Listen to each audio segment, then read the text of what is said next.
오늘 우리에게 주시는 하나님의 말씀 누가복음 13장 18절부터 35절까지 말씀입니다. 누가복음 13장 18절부터 35절까지 말씀. 저와 함께 한 절씩 교독하시겠습니다. 예수께서 말씀하셨다. 하나님 나라는 무엇과 같은가? 그것을 무엇에다가 비길까? 그것은 겨자씨의 다음 경우와 같다. 어떤 사람이 겨자씨를 가져다가 자기 정원에 심었더니 자라서 나무가 되어 공중의 새들이 그 가지에 깃들였다. 예수께서 다시 말씀하셨다. 하나님 나라를 무엇에다가 비길까? 그것은 누룩의 다음 경우와 같다. 어떤 여자가 누룩을 가져다가 가루 서말 속에 섞어 넣었더니 마침내 온통 부풀어 올랐다. 예수께서 여러 성읍과 마을에 들르셔서 가르치시면서 예루살렘으로 여행하셨다. 그런데 어떤 사람이 예수께 물었다. 주님, 구원받을 사람은 적습니까? 예수께서 그들에게 대답하셨다. 너희는 좁은 문으로 들어가기를 힘써라. 내가 너희에게 말한다. 들어가려고 해도 들어가지 못하는 사람이 많을 것이다. 집주인이 일어나서 문을 닫아버리면 너희가 밖에 서서 문을 두드리면서 주인님 문을 열어주십시오 하고 졸라도 주인은 너희가 어디서 왔는지 나는 모른다 하고 대답할 것이다. 그때 너희가 말하기를 우리는 주인님 앞에서 먹고 마셨으며 주인님은 우리를 길거리에서 가르치셨습니다 할 터이나 주인이 너희에게 말하기를 나는 너희가 어디에서 왔는지 모른다. 불의를 일삼는 자들아 모두 내게서 물러가거라 할 것이다. 아브라함과 이삭과 야곱과 모든 예언자는 하나님 나라 안에 있는데 너희는 바깥으로 쫓겨난 것을 너희가 보게 될 때에 거기서 슬피 울면서 이를 갈 것이다. 사람들이 동과 서에서 또 남과 북에서 와서 하나님 나라 잔치에 앉을 것이다. 보아라, 꼴찌가 첫째가 될 사람이 있고 첫째가 꼴찌가 될 사람이 있다. 바로 그때에 몇몇 바리새파 사람들이 다가와서 예수께 말하였다. 여기에서 떠나가십시오. 헤롯 왕이 당신을 죽이고자 합니다. 예수께서 그들에게 말씀하셨다. 가서 그 여우에게 전하기를 보아라, 오늘과 내일은 내가 귀신을 내쫓고 병을 고칠 것이요 사흘째 되는 날에는 내 일을 끝낸다 하여라. 그러나 오늘도 내일도 그 다음 날도 나는 내 길을 가야 하겠다. 예언자가 예루살렘이 아닌 다른 곳에서는 죽을 수 없기 때문이다. 예루살렘아 예루살렘아 예언자들을 죽이고 내게 파송된 사람들을 돌로 치는구나. 암탉이 제 새끼를 날개 아래에 품듯이 내가 몇 번이나 내 자녀를 모아 품으려 하였더냐. 그러나 너희는 그것을 원하지 않았다. 보아라, 너희의 집은 버림을 받을 것이다. 내가 너희에게 말한다. 너희가 말하기를 주님의 이름으로 오시는 분은 복되시다 할 그때가 오기까지 너희는 나를 다시는 보지 못할 것이다. 아멘. 그는 길을 아신다 라는 제목으로 하나님의 말씀 선포하겠습니다. 누구의 그림이었나 제가 지금 정확하게 기억은 나지 않는데 우리는 어디서 왔다가 어디로 가는가라고 하는 그 제목의 그림이 있습니다. 그 고흐 친구가 그린 그림인데 그림 내용은 생각나는데 하여튼 갑자기 작가가 생각이 안 나네요. 자, 이제 그게 그냥 그가 어디 아프리카 쪽에 어떤 섬에 가가지고 그 섬을 보고 나서 인류가 이렇게 출발해서 인류가 저렇게 가는구나, 그걸 이제 한 폭의 그림을 담은 명화가 있습니다.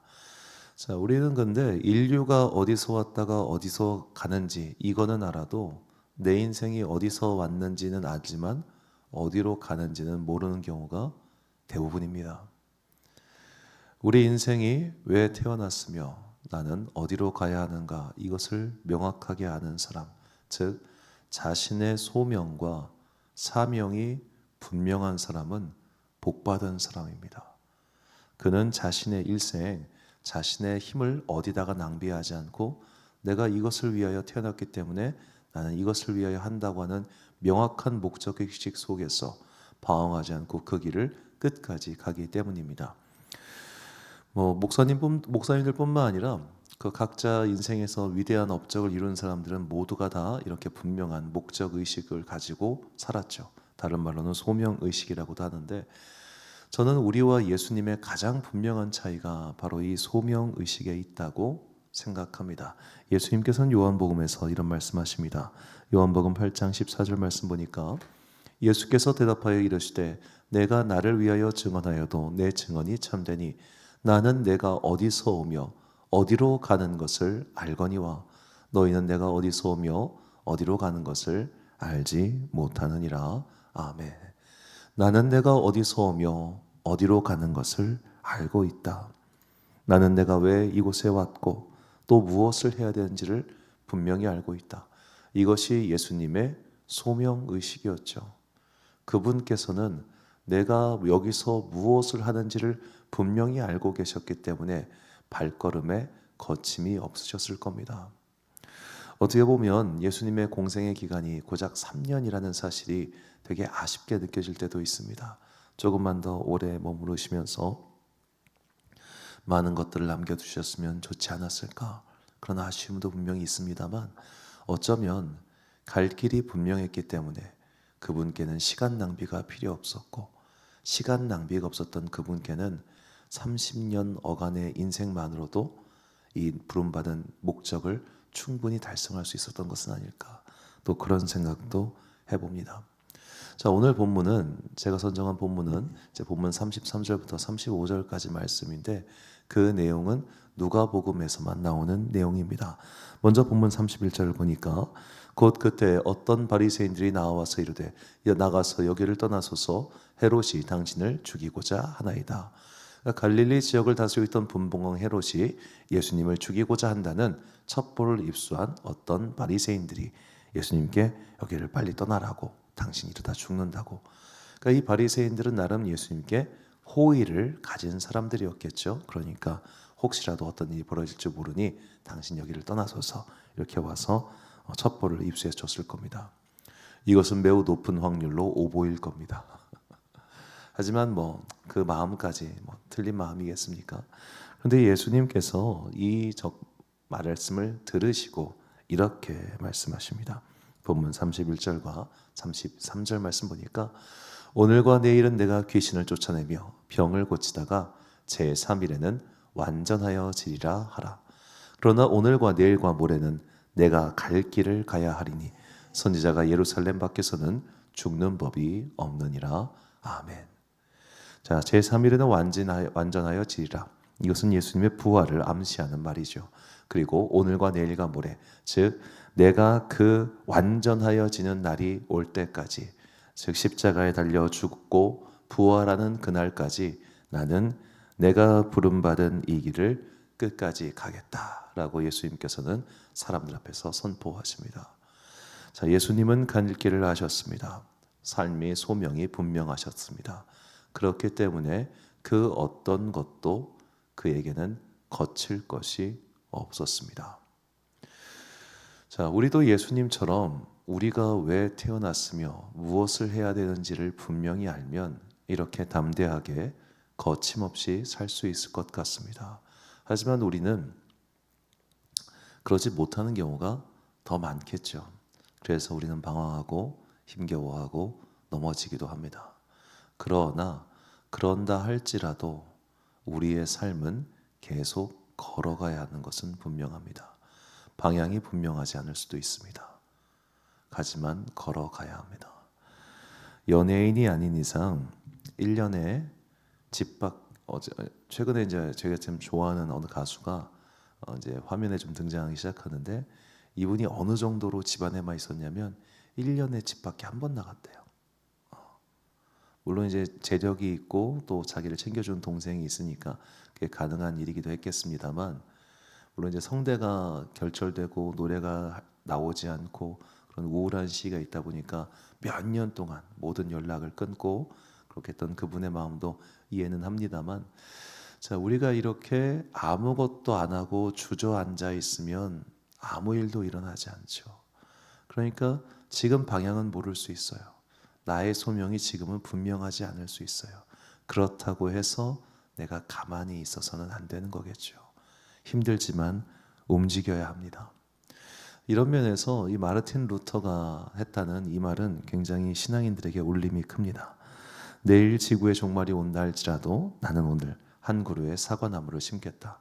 이게 스피노자가 한 말이다라는 식으로 우리나라와 일본에서 널리 퍼졌지만 루터가 한 말이라고 합니다. 자, 이렇게 루터는 물론 이 사람은 소명의식, 사명의식도 분명한 사람이기도 했지만 자기에게 주어진 인생의 시간을 하나도 허투루 살지 않기 위해서 무척이나 애쓴 사람입니다. 제가 종교개혁자, 칼뱅이라든지 스핑글리라든지 여러 유명한 종교개혁자가 있지만 마르틴 루터를 가장 좋아하는 이유는 이 사람은 메시지도 그렇지만 개인의 삶이 가장 건강했어요. 그러니까 칼뱅 같은 경우는 몸이 약했고 그리고 이제 가정 생활이 좀 불행했고 쯔빙글리는 뭐 말할 것도 없고 다 이렇게 뭔가 결함이 있거나 좀 부족한 면이 있었는데 루터는 굉장히 삶의 밸런스가 잘 잡힌 사람이에요. 결혼을 잘한 게 사실 제일 큰 이유이기도 한데 그렇게 해서 이제 루터는 삶도 건강하고 그러다 보니까 말년도 되게 평안한 그런 사람이었습니다. 루터는 그가 죽기 직전까지 그는 계속해서 순회 설교를 다녀요. 그래서 이제 결국에는 고향이 아니라 딴 데서 외지에서 죽거든요. 설교 마치고 아프다가 낑낑하다가 거기서 이제 루터는 사망을 하는데 그는 쉬지 않고 달렸던 사람이고 쉬지 않고 움직였던 사람입니다. 왜냐하면 내가 내일 설령 나의 목숨이 끝난다 할지라도 나도 오늘 해야 되는 일이 있으니까 이것이 하나님께서 나에게 원하시는 것이라는 그는 확신이 있었고 그 일을 했던 겁니다. 우리의 삶도 이렇게 달려가야 될 길이 있을 겁니다. 예수님처럼 너무나 명확하고 분명하진 않더라도 오늘 내가 기도해야 될 제목이 있고 기도해야 될 사람이 있고 또 해야 될 일이 분명히 있습니다. 이것을 외면해서는 안 되겠죠. 사도 바울은 자신의 사명 그리고 그 사명 끝에 있는 자신의 죽음까지도 모두 받아들이고 이렇게 선언합니다.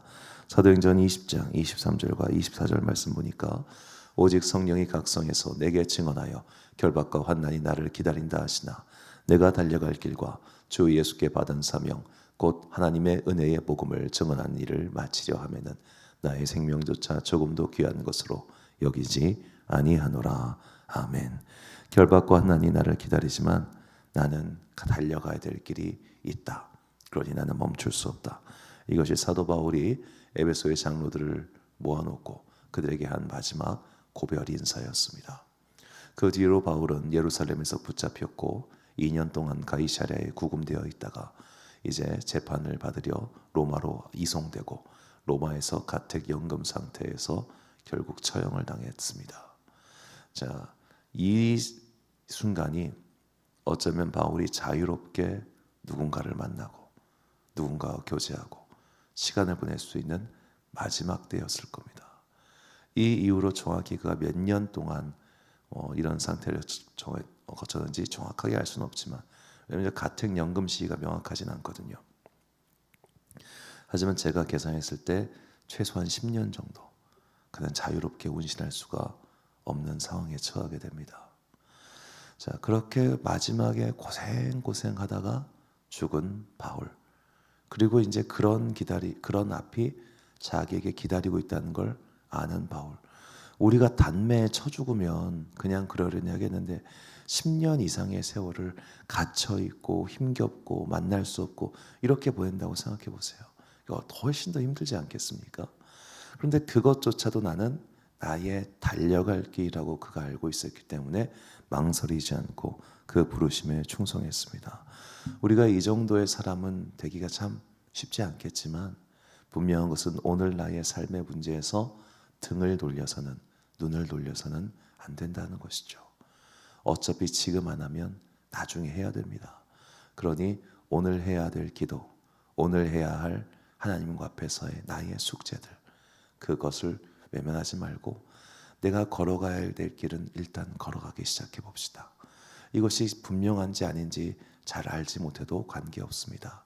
걷다 보면 또 다른 길이 나오게 되어 있으니까요. 그리고 기도하십시오. 하나님, 이 길 정말 내 길 맞습니까? 내가 언제까지 이 길 걸어가야 됩니까? 주님 나에게 지혜를 주사 길을 좀 알려주십시오. 그게 움직이지 않고 기도하는 사람은 답이 늦게 오지만 움직이면서 기도하는 사람은 곳곳에 하나님의 대답이 숨겨져 있습니다. 우리의 인생 여정, 어디서 왔다가 어디서 와서 어디로 가는지 정확하게 알지 못할 수도 있습니다. 중요한 것은 오늘 내가 걸어가야 될 길을 걷는 겁니다. 그렇게 하루하루 뚜벅뚜벅 나의 믿음의 길 끝까지 잘 걸어가서 이것이 나의 소명이었구나. 그래서 내가 이렇게 걸어온 것이구나. 이것을 깨닫고 주님께 항상 감사의 기도를 드리는 여러분과 제가 되시기를 주님의 이름으로 축원합니다. 결단의 말씀 디모데후서 4장 7절과 8절 말씀 우리 같이 한 목소리로 봉독하겠습니다. 시작. 나는 선한 싸움을 싸우고 나의 달려갈 길을 마치고 믿음을 지켰으니 이제 후로는 나를 위하여 의의 면류관이 예비되었으므로 주 곧 의로우신 재판장이 그날에 내게 주실 것이며 내게만 아니라 주의 나타나심을 사모하는 모든 자에게도니라. 아멘. 사랑하는 지혜비 광성교회 성도 여러분, 목 진짜 힘드네요. 사랑하는 지혜비 광성교회 성도 여러분, 그리고 이 새벽 함께 깨우고 계신 귀한 주님의 자녀 여러분, 우리의 달려갈 길을 우리가 알지 못할 수 있습니다. 그러나 걸어가다 보면 분명히 이 길이었구나라는 것을 깨닫게 되고 발견하게 될 순간이 있습니다. 그러니 오늘을 허투루 낭비하지 마시고 오늘의 기도와 오늘의 믿음의 길을 잘 걸어가 봅시다. 그러다 보면 분명히 우리는 주님을 만나게 될 것이고 그 만남을 통하여 새로운 능력과 새로운 깨달음을 얻게 될 것입니다. 오늘 나에게 주어진 하루를 허투루 보내지 마시고 열심히 기도하며 주님과 더불어 동행하여 살아가는 거룩한 여러분과 제가 되시기를 주님의 이름으로 축원합니다. 기도하겠습니다. 사랑과 은혜가 충만하신 아버지 하나님, 오늘 이 하루를 우리에게 주셔서 감사합니다. 이 하루는 어제 죽은 청년이 그토록 바랬던 하루라는 누군가의 격언처럼 이 하루 결코 헛되이 보내지 않게 하여 주옵소서. 그렇게 하루하루를 뚜벅뚜벅 걷다 보면 우리는 분명히 나를 향한 주님의 섭리를 발견하게 될 것을 믿습니다. 이것 때문에 내가 그 시간을 보내왔구나. 이것 때문에 내가 그 고난의 풀무불을 통과하였구나. 이런 모든 것들이 지난 이후에야 비로소 알게 되는 하나님의 소명, 그것을 위하여 내가 오늘을 살아갈 수 있도록 우리에게 능력을 더하여 주옵소서. 힘겹고 화가 나고 짜증나고 그래서 다 그만둬버리고 싶은 마음이 오늘도 불쑥불쑥 우리에게 올라오겠지만 그러한 마음 잘 다스리고 정말 끝까지 충성하여 우리에게 주어질 의의 면류관을 반드시 취하는 거룩한 주의 백성들 되게 하여 주옵소서. 한 주간의 업무를 시작하는 월요일입니다. 오늘도 각자의 삶의 자리에서 열심히 살아가는 당신의 자녀들에게 복과 은혜를 내려주시고 언젠가 삶이 힘겹고 어려울 때 주님께서 능력의 손을 펴사 우리의 삶 가운데 항상 함께해 주시기를 간절히 소망하오며 이 모든 말씀 우리 구주 예수 그리스도의 이름으로 기도드립니다. 아멘. 오늘의 기도 제목입니다. 내가 달려가고 있는 믿음의 길은 어떤 길입니까? 그 길을 달려갈 힘을 주시고 외롭지 않게 붙들어 달라고 주님께 기도합시다. 오늘 주신 기도의 제목 가지고 기도와 묵상에 힘쓰는 하루 되시길 바랍니다. 기도하겠습니다.